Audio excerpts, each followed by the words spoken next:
What is up, everybody? Today we have a PSA return video of a submission I made back in January. I did an 8-card submission mainly for my personal collection back on January 17th. As you all know, PSA just raised their prices again and their turn times have only been going up. However, I'm very impressed with the service they gave me because in less than 2 months I got my cards back, and that wasn't even the express tier. I created the submission on January 17th, which is a Sunday. Shipped it out Monday the 18th, and it didn't get delivered till a week later, the 25th of January. It then took them about another week to process and start indexing my submission. And then from there, I think 2 or 3 more weeks and the grading started already. So by mid-February, my cards are pretty much in the process of being graded. And then it only took them about a month to start to send them back. I was able to view my grades on the first week of March, and they ended up shipping it out on the 15th. It only took 2 days to reach me, so I ended up getting my cards on the 17th, giving me about a total of 2 months wait time, including shipping. Again, I submitted these right before they increased the prices, so I got pretty lucky. So I only paid $50 per card. Now let's dive into it and see what we got.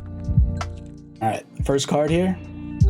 Start off strong. The Charizard VMAX Gem Mint 10 from Darkness Ablaze. I bought this card raw off eBay, so I'm very happy with this grade and that it got a 10.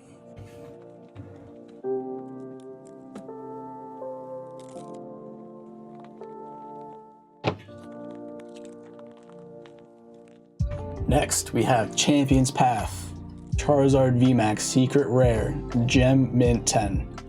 This was a bit of a surprise to me because I think the centering is a little off towards the left. I don't know if you can see that there, but it's a little thick on the right.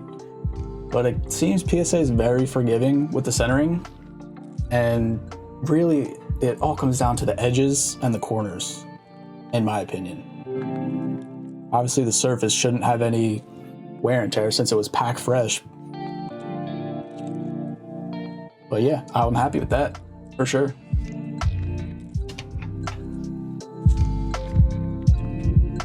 Charizard GX Hidden Fates Shiny Vault. I expected this one to be a 9, mostly because of the centering. It's not too bad, but it definitely is a little crooked and heavy on the top. The back's a little heavy on the top too, but no corner wear, no edge wear, no nicks anywhere that I could see. And I also bought this on eBay too. I didn't pull this, so I'm happy with a 9. Charizard GX Rainbow from Burning Shadows. This one was a bit of a surprise too. I thought this would possibly get an 8 because the centering is really bad.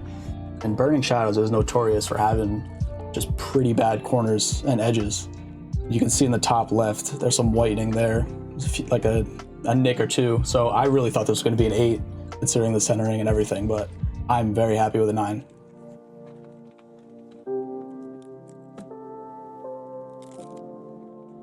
First edition Slowking from Neo Genesis with a swirl. You can see that swirl right there. I love that.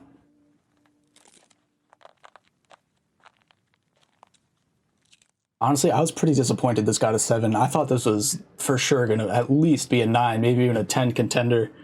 But you can see the top right corner. It's not really that round, so maybe they took off for the corners a little bit. The centering looks pretty good. I didn't know what was going on with this until, I don't know if you could see in the bottom left corner, there's a little bit of like a white smudge or something on the surface. Must have been some surface damage that I didn't notice before sending it. I would have still sent it to get graded, but I was a little disappointed in a 7. But I think that's a fair grade. First edition Fossil Articuno, a mint 9. This one I really thought had a shot at a 10. I really can't find where they might have taken off. Maybe the bottom left, there's a little white in the corners. But I think the centering looks really good on this. I'm happy with a 9, but a 10 would have been amazing. I love this card. It's really beautiful. There's a lot of cool cards in Fossil Set. I actually have a lot more Fossil Set cards at PSA still in the bulk tier, so we're not going to be seeing those till later this year. Last but not least, the Big Daddy Venusaur Base Set Mint 9.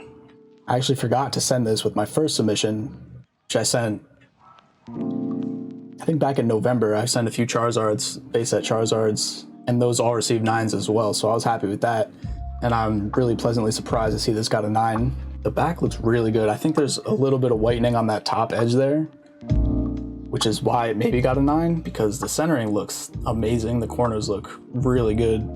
That's the only thing I could think of is why this received a 9. No print lines or foil damage, but still a very beautiful card. Happy with a 9. This one is definitely staying in my personal collection with the base set Charizards, the base set Venusaur, and the base set Blastoise. Definitely love to see that. Last, what I don't have here though, is a PSA 9 Mint Espeon. I did trade that card already, but it came back in 9. I was very happy with it. There was one print line right across the foil. Hard to see, but it was still there, so I think that's why it received a 9, but I'm very happy with it. I did end up trading that Espeon, and this is what we received. A Gem Mint 9.5 Pikachu VMAX from Vivid Voltage. Honestly, I think I could send this into PSA, get it regraded, and get it a 10. But PSA has suspended their regrading service for now because of the sheer demand they're facing. So this is going to have to wait for a long term. But I'm very happy with having this as a 9.5 in a CGC slab. I think it's a beautiful card. I like CGC. And I have about 85 cards going to CGC. Let me know what you guys think about PSA and their turn times and the price increases, as well as CGC or Beckett, and what grading service you think is the best to use right now with all that in mind. I will still be sending cards to PSA, not as many, and I'll be sticking to the more valuable cards for PSA. And with CGC, I'm more focused about speed because their turn times are currently the lowest. The pricing is still very good, and I'll be sending a lot of cards to CGC and PSA as well in the future. If you enjoyed this video, make sure you like and subscribe. I will definitely be making more videos as I get more cards back. And every time I make a submission, I'll be going over each card that I submit, how to package it, how to send it, how to do everything start to finish to help you guys out. Peace.